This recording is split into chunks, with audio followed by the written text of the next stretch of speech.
માતાજી જય શ્રી કૃષ્ણ ખમા ગણી કેમ છો બધા મજામાં। તો મારા સસરાની જે પુણ્યતિથિ હતી તો એના લીધે અમે ભજન રાખ્યા હતા મારા ઘરે। તો શોર્ટ વિડીયો લીધો છે, વધારે લોંગ નથી કર્યો। તો જોઈ શકો છો કૃષ્ણ ભગવાનની ફોટો અને મારા સસરાનો ફોટો।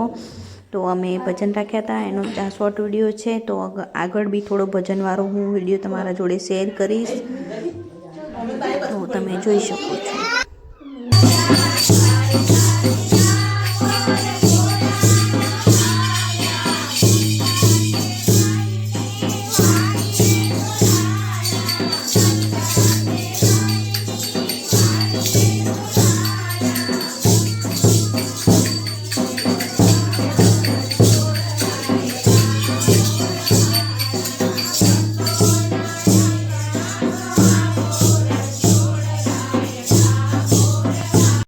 તો તમે જોઈ શકો છો મારા મોઢાની હાલત જે ચાલના કરીને થઈ છે। એ बिट्टू रो रही है दादी के पास सोने के लिए। ये देख